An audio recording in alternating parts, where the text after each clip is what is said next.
Boa noite, pessoal. Bom, a reflexão do dia de hoje é a lei de Talião e o perdão.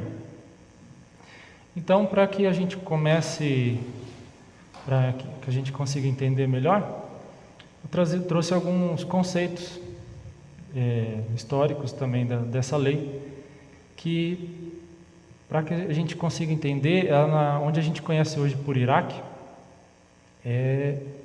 era uma região chamada Babilônia, que nessa região tinha o Império Babilônico.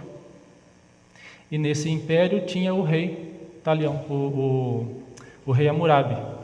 Esse rei, então, lá nos anos de 1700, antes de Cristo até. Então, para que a gente consiga entender, por ele ter criado essa lei de Talião,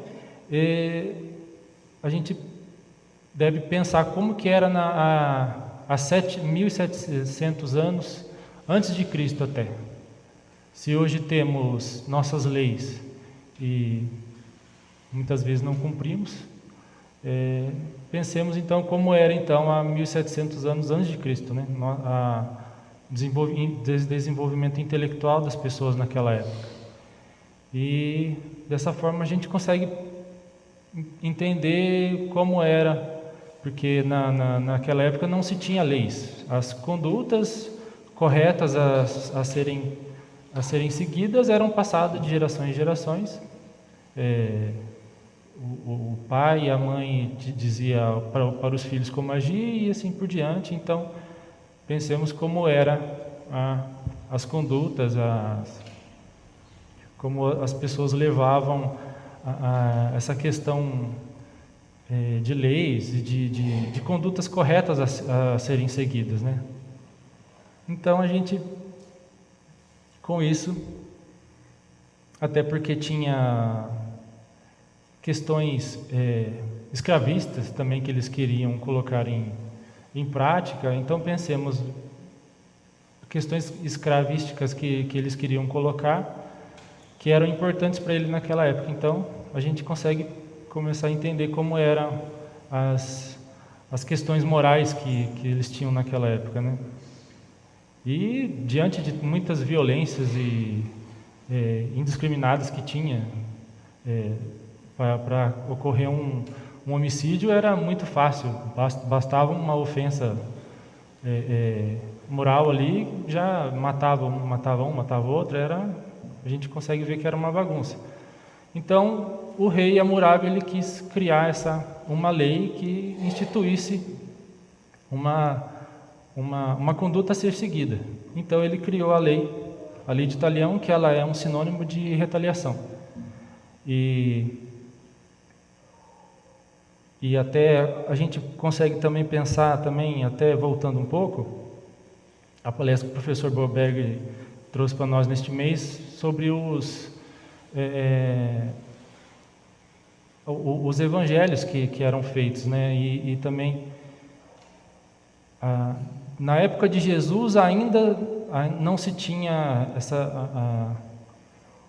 essa questão gramatical, né? Não se tinham pessoas que sabiam ler e escrever naquela época. Então pensemos então como era há 1.700 anos atrás ainda da época de Jesus. Então, a lei de Talião, ela abrangia bastante questões. Ela era como se fosse uma constituição para nós hoje. Ela tinha questões comerciais, como seguir o comércio naquela época. Tinha as questões de venda, compra e venda de escravos. E também tinha o olho por olho e dente por dente, que a gente conhece, né? Era uma lei também imutável, era considerada imutável. Não é como hoje, como nossas leis são mutáveis, conforme vai passando o nosso crescimento humano, intelectual, vamos vendo através de teses e doutrinas que vamos entendendo que as leis precisam melhorar e serem atualizadas. na época dessa lei de talião não se tinha, ela era imutável. Tanto é que ela foi escrita numa grande pedra, uma grande rocha, e foi colocada lá no centro do império, para que ficasse acessível para todos. E também ela era considerada, como vários artigos dela, como se fossem emanações divinas. Então os deuses falavam para eles quais questões tinham que colocar, como que deveriam ser. Então eles entendiam que era dessa forma. Então voltamos ainda um pouco mais lá no livro de Gênesis, para que a gente possa entender essa questão da lei de talião e também do perdão mais adiante. No livro de Gênesis, sobre um tratamento de Adão e Eva e com seus filhos Caim, tem um trecho que ele é descrito dessa forma. Jesus conversando com Caim. Então, o Senhor, porém, lhe respondeu: não será assim, qualquer que matar Caim será vingado 7 vezes. Então foram passadas algumas gerações, os filhos de Caim e assim por diante, até chegar em Lameque. Então, Lameque em um dia diz às suas 2 esposas, Adá e Zilá: ouçam minha voz, mulheres de Lameque, escutam as minhas palavras. Eu matei um homem por me ferir e um menino por me contundir. Se Caim é vingado 7 vezes, Lameque o será 77 vezes. Então, por que eu trouxe esse trecho do livro de Gênesis? Para que possamos lembrar daquela passagem quando Jesus estava com os discípulos, até do Evangelho de Mateus, de que Mateus perguntou a Jesus como era o perdão, como deveria ser elaborado e ser pedido esse perdão, porque ele tinha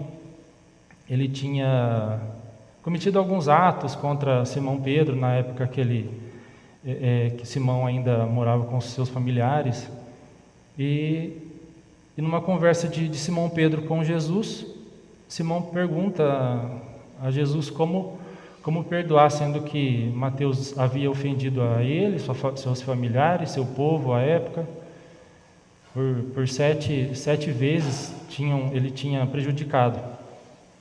Então ele pergunta como perdoar 7 vezes. Aí Jesus diz a ele que não deverás perdoar 7 vezes, e sim 70 vezes 7. Então, por isso que eu trouxe essa questão. Jesus trouxe lá de trás desse livro do livro de Gênesis para apresentar para Simão Pedro e para também adiante a gente tratar sobre o perdão. E também um outro evangelho de Mateus, no capítulo 5, Jesus disse aos discípulos: vós ouviram o que foi dito, olho por olho, dente por dente. Porém eu vos digo, não resista ao perverso. Quando alguém lhe bater a face, ofereça-lhe a outra. E a gente ouve esse versículo, a gente fica pensando, deixar a pessoa bater em mim também é complicado. Mas Jesus, um pouco adiante ainda, ele mostra que na verdade não era esse conceito que ele estava trazendo. De que até quando ele foi capturado e levado para Pilatos, Pilatos fez uma questão a ele respondeu, e um dos soldados deu um tapa na face de Jesus. Então, por ele ter entendido que Jesus havia respondido mal, Pilatos. Mas então Jesus pergunta a ele, se falei mal, mostre-me o porquê. Mas se falei bem, por que me bates? Então Jesus está demonstrando, através desse versículo de Mateus, de que não que você tenha que deixar as pessoas te baterem, mas que demonstre o porquê, a justiça divina, na verdade. E de que Jesus em nenhum momento deixou com que ele ofereceu o outro lado do rosto para ser agredido, E também não incitou que o soldado deveria sofrer pela agressão que havia recebido. Então a gente começa a pensar, então por que o olho por olho, dente por dente? Saciará a nossa vontade, a nossa necessidade de justiça? Solucionará o dano que nos foi causado, né? Ou então a gente vai acabar se alimentando ainda mais de raiva, de ódio, daquele impulso de agressividade, de ira. Até porque nós sabemos de que nós somos a imagem e semelhança de Deus. E de que nosso corpo ele não foi feito para sofrer sentimentos de raiva, de ódio. Até porque quando a gente está acometido por esses sentimentos, nosso sistema imunológico fica fragilizado.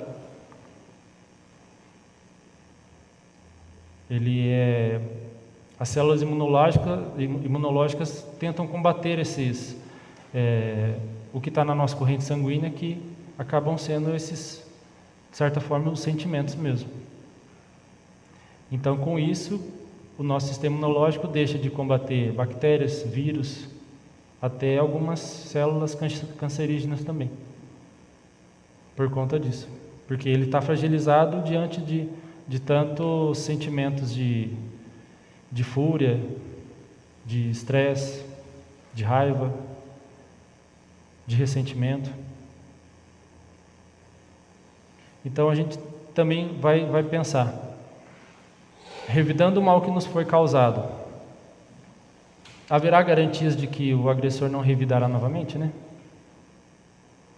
Pode ser que o agressor que nos feriu, ele pode ter uma perversidade, pode ter alguma psicopatia.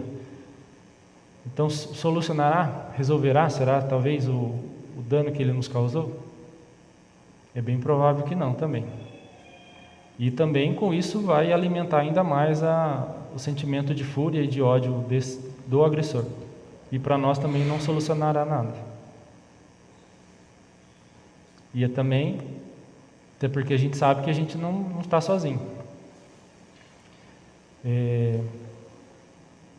Pela a lei natural de sintonia que temos, os nossos pensamentos, nossas ações, elas são o reflexo da sintonia que estamos em vibração. Então, se estamos pensando e agindo ligados às leis de Deus, nós estaremos em sintonia com bons espíritos. E assim por diante estaremos em consonância com boas ações, boas reações também que nos forem feitas. Porém, ao contrário, se tivermos pensamentos de agressividade, de raiva, de impulsos de ódio, também entraremos em sintonia com espíritos da mesma faixa vibratória. Então, sempre esteve e sempre estará em nossas mãos. Até porque também a gente consegue distinguir a diferença de uma ação intencional de uma ação culposa. Às vezes a gente não consegue distinguir. De um exemplo que acontece muito no trânsito, por exemplo, quando às vezes uma pessoa fecha a gente no trânsito, a gente fica com raiva, né? Quer bater na pessoa. Mas às vezes pode ser que era só uma falta de experiência da pessoa. E ela, às vezes, não te viu por aquele ponto cego que os carros têm. Então ela não te viu, mas pode ter causado com isso ou quase causou um acidente ou causou um acidente. E isso a gente fica bastante enfurecido. E acho que todo mundo já passou por isso também. Então a gente pode alimentar aquele sentimento nosso de justiceiro, de voltar ainda lá na lei de Italião, que até hoje a gente tem essa lei, mais de 3.000 anos passados, e a gente tem ainda essa lei dentro de nós e querendo agir dessa forma, porque é a maneira mais correta que a gente acha que deve ser feito. E então podemos ser justiceiros e alimentar esses sentimentos de agressividade e violência, ou então podemos ser exemplo de Cristo, de sermos maduros, seres pensantes, altruístas, resignados. Então a gente tem essa escolha. A gente sabe que não é fácil, mas a gente tem um exemplo. Jesus trouxe o exemplo dele para nós seguirmos.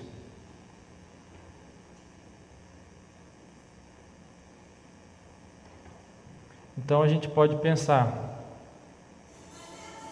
pela atitude de Jesus, o que ele faria nesse momento. Então a gente vai poder começar a entender, apesar de ser difícil, mas a gente sabe o caminho para seguir. E também uma outra questão que dá para a gente entender e interiorizar isso também, é de que essas duas pessoas, a pessoa que sofreu e a pessoa que agiu contra nós, as duas são filhas do mesmo Pai, são nossos irmãos, ambas possuem imperfeições, ambas estão ainda aprendendo, são ainda crianças ainda no nosso caminho evolutivo, tem um caminho longo ainda para percorrer de crescimento e de aperfeiçoamento. E também de que não há ninguém melhor do que ninguém. Nós não somos os juízes, nós não devemos saber o que o outro precisa passar, o que o outro precisa sofrer com as ações que ele teve. Nós não somos a justiça, e sim temos a justiça divina que nos auxiliará nesse momento. Até porque ela não está preocupada com a retaliação da lei de Talião, e sim ela está preocupada com a ferida, com a resignação, com a reparação, com a cicatrização da ferida. E também, consequentemente, está preocupada com a reeducação do agressor. E isso é absolutamente correto, isso vai acontecer, independentemente da nossa vontade ou não, isso vai acontecer. E também a gente sabe que até Newton nos mostrou pela terceira lei dele, que toda ação tem uma reação da mesma intensidade em sentido contrário. Então, trazendo o Evangelho de novo, no capítulo 9, sobre a paciência. E nesse capítulo ele é chamado Bem-aventurados os brandos e pacíficos. Então esse trecho ele traz o seguinte texto: Tendes no Cristo, os espíritos amigos nos disseram, tendes no Cristo o vosso modelo. Mais sofreu ele do que qualquer um de vós, e nada tinha de que se penitenciar. Ao passo que vós tendes de espiar o vosso passado e de vos fortalecer para o futuro. Então aqui eles estão querendo nos mostrar de que nós não somos perfeitos. Se alguém agiu contra nós, pode ser, hoje ele agiu contra nós, mas em existências passadas, ou até nessa mesma, nós também já agimos contra muitos outros também. Então nós não somos tão vítimas assim. Então agora, para que a gente comece a pensar sobre o perdão, ainda estamos com esse pensamento da lei de Talião presa no nosso pensamento, e porém sabemos que é difícil mesmo. E não é uma decisão, né? Não é uma questão assim, a partir de hoje, todo mundo que me ofender eu vou perdoar. A gente sabe que não é assim, não é fácil assim. E de que vai ser um processo, é um exercício que a gente tem que praticar. E como qualquer exercício, a gente tem que entender para que a gente consiga colocar em prática também.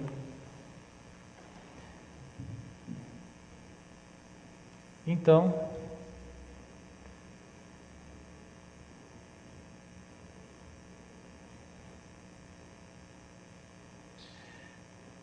vamos lembrando mais uma vez de Jesus, né? Porque ele é o nosso guia, nosso modelo. Quando a gente pensa em mágoa, a gente tem que fazer uma reflexão de que a mágoa não é um sentimento de que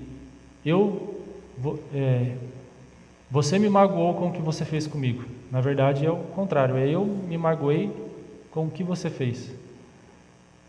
Esse sentimento é meu, não é da outra pessoa.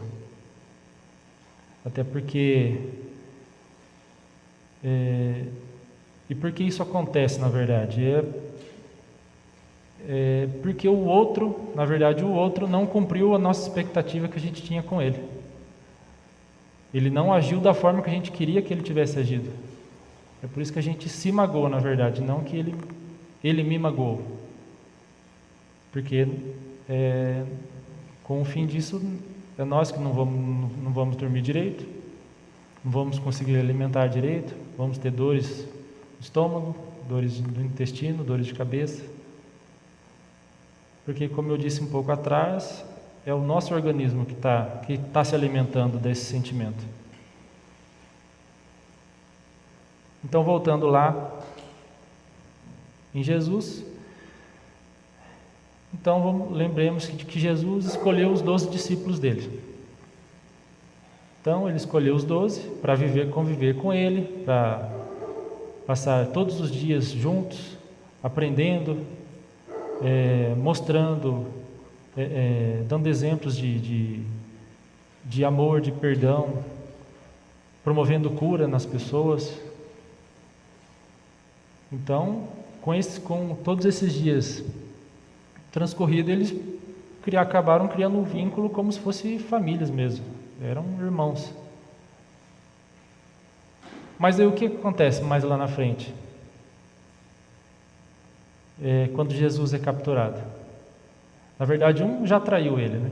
Um trai ele.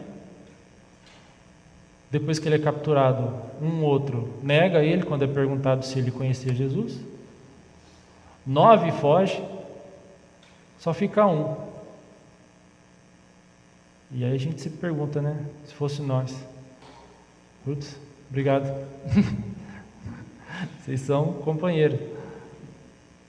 Mas aí o que Jesus fez? Quando ele consegue se materializar depois do ocorrido, depois do seu desencarne, ele se materializa quando eles estão todos reunidos e Jesus diz a eles que a paz esteja convosco. Um amor pleno. E também um outro momento que a gente pode lembrar é de que quando Jesus entrou em Jerusalém, montado no burrinho, todo mundo aplaudindo ele, depois de visto tantas curas e tantos atos de bondade que Jesus demonstrou dias antes, aquelas mesmas pessoas, uma semana depois, pedem para crucificar Jesus. Soldados que estavam ali humilham Jesus, agridem, colocam uma coroa de espinhos na cabeça dele, colocam um tronco muito pesado para que ele caminhasse sem qualquer forma de reação que ele pudesse ter. Então, depois de tudo isso, aí se fosse nós também, a gente ia ficar bravo, né? Nossa, curei todo mundo aqui, vocês fazem isso comigo. Mas aí Jesus, ele faz diferente um pouco. Lá, depois de pregado na cruz, ele ora para Deus e Deus diz: Pai, perdoem, eles não sabem o que fazem. Então, tendo o exemplo de Jesus, a gente começa a entender o que é o sentimento de perdão. E por que Jesus fazia, conseguia, né, isso? Porque ele conhecia o coração de cada um que estava ali. Ele sabia tudo o que eles fizeram era o que eles tinham no coração, era o que eles tinham para oferecer para Jesus, e Jesus sabia disso. Então eles davam a Jesus agressividade, ira,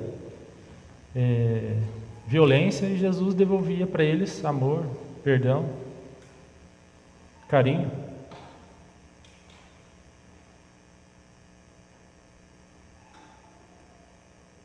E também Jesus sabia que eles se tornariam, não acabaria ali, eles teriam muitas oportunidades, e assim eles tiveram. Tanto que é um exemplo de Emmanuel, né, que ele traz em alguns livros, de que ele estava lá naquela época e diversas oportunidades de desenvolvimento que ele teve, ele conseguiu se tornar melhor. E assim, conosco e com os que estavam lá, e conosco também, teremos diversas oportunidades de melhorar.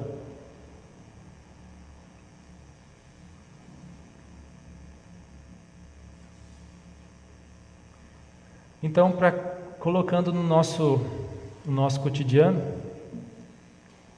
mais uma vez a gente sabe que não é fácil, tem momentos de